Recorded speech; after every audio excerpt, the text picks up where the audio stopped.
On a un petit peu lâché quelque part en France depuis 15 ans.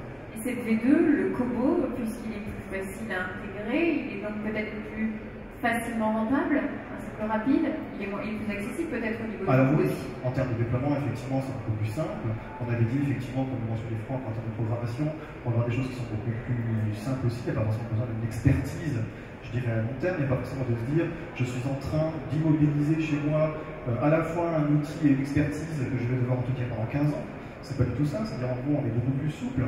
Donc derrière justement on gagne vraiment à intégrer justement sur des structures qui sont plus petites que des grands groupes, plutôt des cobos que des groupes traditionnels. Alors pareil évidemment, hein, je ne vais pas généraliser en disant que les PME doivent prendre des cobos, mais il y a des études aujourd'hui qu'on peut faire. Typiquement il y a un programme pour le start PME qui peut aussi aider justement à faire un diagnostic permettant de se dire avez-vous besoin d'un Kobo, avez-vous besoin d'un robot traditionnel, ou avez-vous besoin d'une solution alternative. Justement, ça coûte combien un Kobo? Alors, Snowflake génère aussi un robot incroyable. Ça dépend évidemment, ça dépend de la complexité du robot, ça dépend du nombre d'axes actionnés. On peut aller je vais sortir une ABAC, peut-être qui n'est pas forcément très juste, mais ça va dire de 15 000 à 80. Je veux dire, de 80, c'est déjà un robot extrêmement complexe. Voilà. Évidemment, l'idée c'est plutôt de viser des choses entre 15 et 40 quelque part. Donc voilà, je ne veux pas me soucier au catalogue des fournisseurs. Voilà, en tout cas, vous l'avez dit, il y a des aides pour les PME, le dispositif RoboStart PME et la BPI qui met en place également des aides spécifiques. On vous donnera des infos pratiques sur ces rencontres industrielles régionales juste à la fin de cet atelier. Marie-Christine Moretti, justement, vous êtes girondanaise, une PME installée à Maubeuge. Et vous travaillez donc avec les grands groupes, vous les accompagnez quand ils s'équipent en robots, ce qu'on appelle, ce que vous appelez se robocaliser, c'est ça? Oui, tout à fait. En fait, nous avons la chance de travailler pour les grands groupes et de travailler pour les PME. Et à la demande des grands groupes, aider aussi les PME à investir dans des corobots ou des robots. Donc notre intervention va être de l'audit justement par rapport aux besoins et du grand donneur d'ordre et de l'entreprise elle-même, avec la recherche de compétitivité et de fiabilité en fait à l'issue de l'installation. Regardez quoi leur moment d'audit? Comment elle fabrique? Là où elle perd du temps? Alors comment elle fabrique? Quelles sont les normes qui sont imposées en tout cas au niveau de son métier, de ses domaines d'activité? Quelles sont les pratiques en fait observées au sein de l'entreprise par la formation du personnel et la mise en place en tout cas des normes métiers exigées pour pouvoir accepter en tout cas le contrat dans les termes des cahiers des charges. Donc vous les aidez à se robocaliser dans la mesure du juste nécessaire, c'est ce que vous dites, le juste nécessaire. Pourquoi? Il y a une prudence à adopter. Prudence, il ne faut pas faire de la surqualité, puisque la surqualité, on n'aura pas la compétitivité, et la surqualité, on aura un problème effectivement de fiabilité. Donc il faut juste effectivement avoir tous les tenants et aboutissants afin de permettre d'avoir une bonne interprétation et une bonne mise en place en fait, du besoin réel et du besoin futur.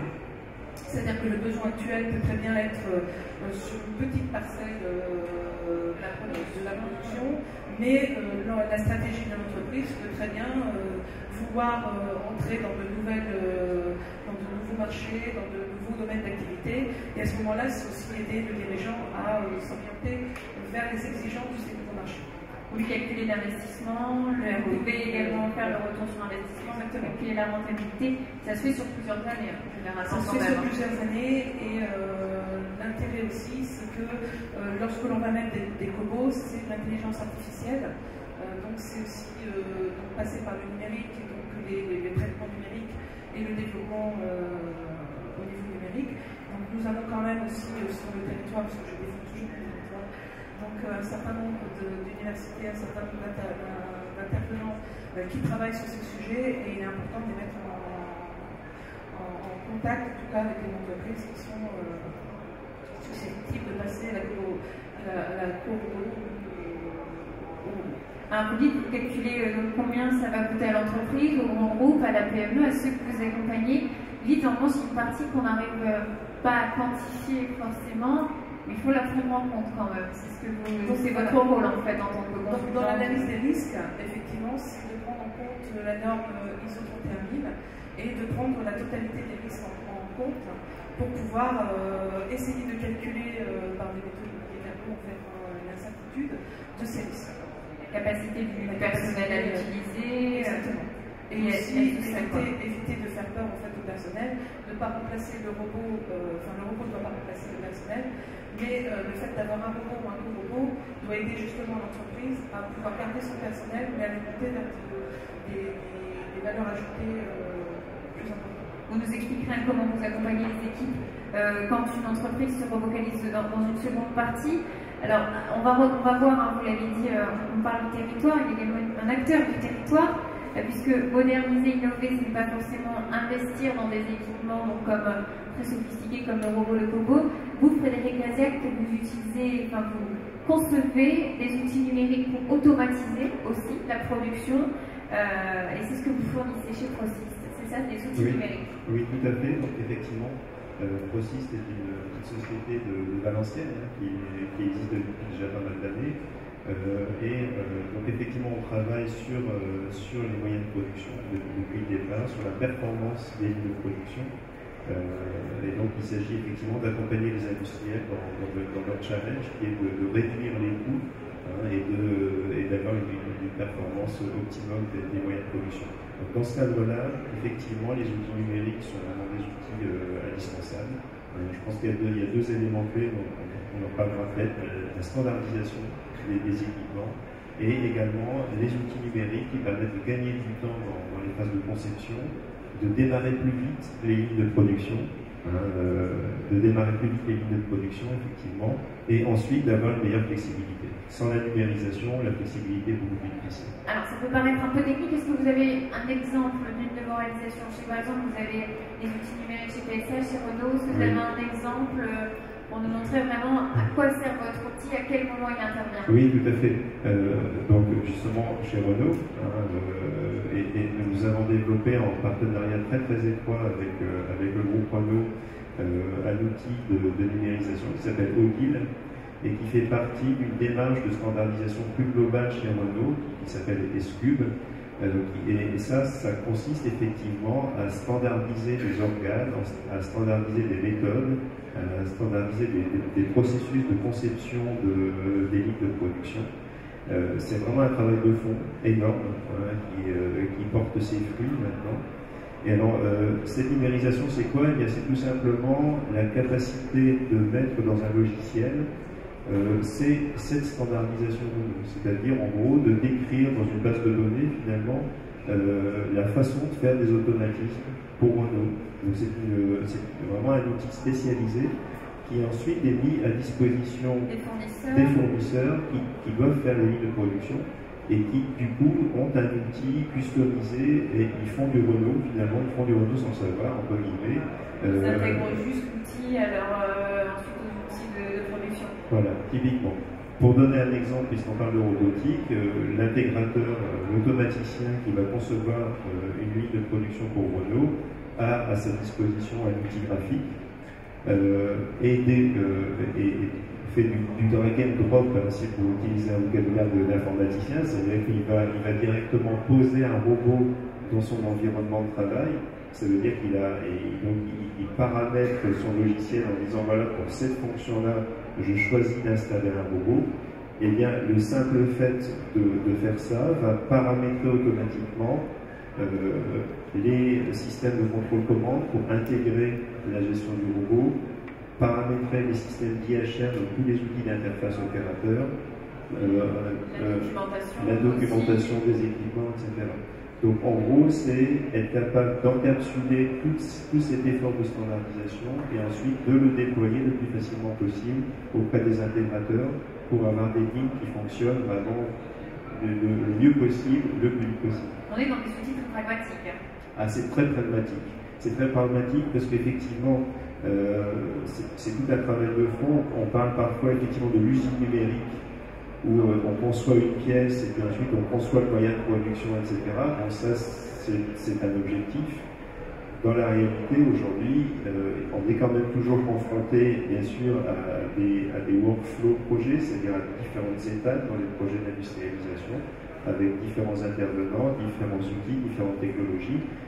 Donc là l'objectif, c'est en tout cas, c'est de vraiment embarquer toute cette standardisation et la mettre à disposition. Pour vous donner un exemple, aujourd'hui, chez Renault, nous on a vécu ça chez Prosys sur les 5 ou 10 dernières années.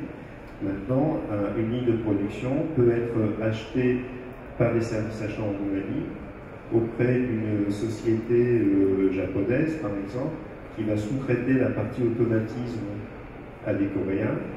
Tout ça pour installer une ligne de production au Brésil, mais tout en respectant à 100% la standardisation du groupe. C'est votre outil numérique. Donc, voilà. Donc ce sont des challenges pas évidents.